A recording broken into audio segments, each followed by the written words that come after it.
बिस्मिल्लाहिर्रहमानिर्रहीम। जदीद सेकुलर जमहूरी तहजीब और सूदी माइशत के बदतरीन असरात जिस तरह इस्लामी तर्ज माशरत पर मरतब हुए हैं, इसने मुसलमानों की तर्ज ज़िंदगी, तसव्वुर कायनात और उसूल तहजीब व सकाफ़त यकसर बदल कर रख दिए हैं। यह सब कुछ इस कदर सफाई से जदीद मुसलमान मुफक्करीन की मदद से हुआ है कि हमें इसका एहसास तक नहीं हो पाता। आज हमारे तमाम मुसल्लिहीन मुफक्करीन, यहाँ तक कि इस्लामी निज़ाम के दाई और अलमबरदार भी वही इस्तिलाहें इस्तेमाल करते हैं जो मगरब की तहजीब और इस्लामी तसव्वुरात को जोड़ कर बनाई गई। क्या किसी ने गुज़िश्ता निस्फ सदी से हमारे मजहबी स्कॉलर्स या जदीद इस्लामी मुफक्करीन को अल्लाह की अता करदा इस्तिलाह हुकूकुल इबाद इस्तेमाल करते हुए देखा है? हर कोई इस्लाम में इंसानी हुकूक के अल्फाज इस्तेमाल करता है। जदीद मगरबी तहजीब के हर तसव्वुर को इस्लाम का साबका या लाहिका लगाकर उसे जिस तरह मुसलमान करने की कोशिश की गई है, इसका तसव्वुर भी किसी दूसरे मज़हब के पैरोकारों में नहीं मिलता। इस्लामी जमहूरियत, इस्लामी आर्ट, इस्लामी फ़न तामीर, इस्लामी कल्चर, यहाँ तक कि इस्लामी मौसीकी और इस्लामी फ़िल्म साजी जैसे बेजोड़ इस्तिलाहें ना सिर्फ इस्तेमाल होती हैं बल्कि इन पर हज़ारों किताबें लिखी गई। मगरबी तहजीब चूँकि तहरीक अहयाए उलूम के बीच से फूटती है, इसलिए इसके इब्तदाई हदोहाल में आर्ट, मौसीकी, फ़न तामीर, मुसव्वरी और कदीम फ़लसफ़े की असर नो तश्कील शामिल थी। यही वजह है कि आपको दुनिया की हर लाइब्रेरी में इस्लामी आर्ट, इस्लामी मौसीकी, इस्लामी मुसव्वरी पर हज़ारों रंगारंग किताबें मिलेंगी। इसी तरह दुनिया के हर बड़े अजायब घर में इस्लामी गैलरी के नाम पर आपको एक बड़ा हिस्सा मुख्तस मिलेगा। मगरबी तहजीब के यही बदतरीन असरात हैं कि हमारी तर्ज हुकूमत और सियासत और हमारी माइशत भी इसी तरह की पैवंदकारी वाली इस्तिलाहात से सजाई संवारी जा चुकी है।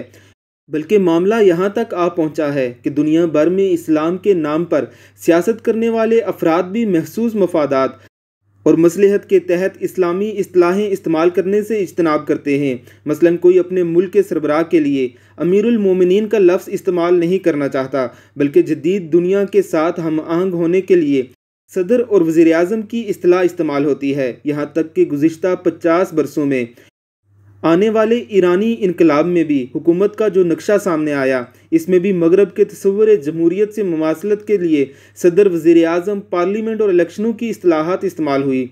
इनकी रूह के मुताबिक इन पर अमल दरामद भी हुआ। निज़ाम मईशत पर सबसे कारी ज़रब लगाई गई और सूदी मईशत को मुकम्मल तौर पर इस्लामी गिलाफ ओढ़ने, इसके तअफ़्फ़ुन और सरांड को भी इस्लामी बिंकारी की अगरबत्तियों से कम करने की कोशिश भी 50 से जारी है। आज ऐसे बैंकों की हज़ारों इमारतें आपको नज़र आएंगी। इसमें तमाम कारोबार बिल्कुल वैसे ही हो रहा होता है जैसे दुनिया के किसी भी सूदी बैंक में होता है, लेकिन इसके बाहर इस्लामी बैंक की तख्ती सजा दी गई होती है। मगर जदीद मगरबी तहजीब व माइशत ने जिस तरह इस्लाम के तसव्वुर सदक़ात और खैरात को मुतासर किया, उसकी असल रूह को बदला है। इसने हमारी माशरत पर भी बेपनाह तबाहकुन असरात मुरतब किए हैं।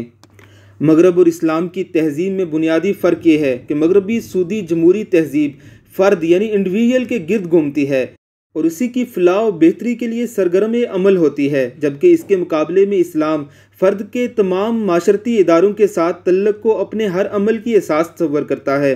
यही वजह है कि मगरबी तसव्वुर इंसानी हुकूक में फ़र्द का हक अगर इस तरह पूरा होता है कि 5 लाख बूढ़े अगर ऐसे ओल्ड एज होम में रह रहे हैं जहाँ पर सहूलतें मैसर हों, तो वो मुल्क दुनिया का बेहतरीन मुल्क तसव्वुर होगा। जबकि अल्लाह तबारक व तआला इन 5 लाख घरानों पर लानत भेजता है जहाँ से वह बूढ़े ज़बरदस्ती ओल्ड एज होम्स में धकेल दिए गए। असल वजह यह है कि इस्लाम फ़र्द के रिश्ते और तल्लुक़ के हवाले से हुकूक का तयन करता है। बाप का हक, माँ का हक, बेटे बेटी, बहन भाई, रिश्तेदार, पड़ोसी और फिर माशरे के हुकूक का वाज़ेह तयन करता है। इसलिए इस्लाम में किसी यतीम खाने, किसी बूढ़ों की कफ़ालत गाह, ओल्ड एज होम का तस्वुर तक नहीं है।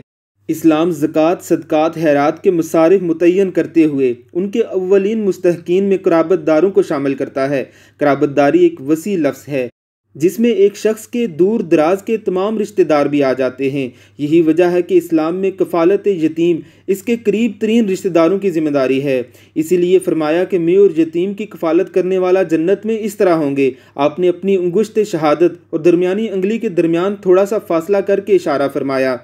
क़राबतदारों के बाद यतीम की देखभाल की अहमियत इसलिए बताई गई है क्योंकि वह इस्लाम के तसव्वुर माशरत के सबसे अहम इदारे ख़ानदान के टूट जाने के सबसे ज़्यादा शिकार होता है। قرآن پاک کی آیات اور احادیث کے دفتر یتیموں کی کفالت، ان سے حسن سلوک اور پرورش کی ترغیبات سے بھرے ہوئے ہیں۔ اس حدیث کے ایک ایک لفظ پر غور کیجیے۔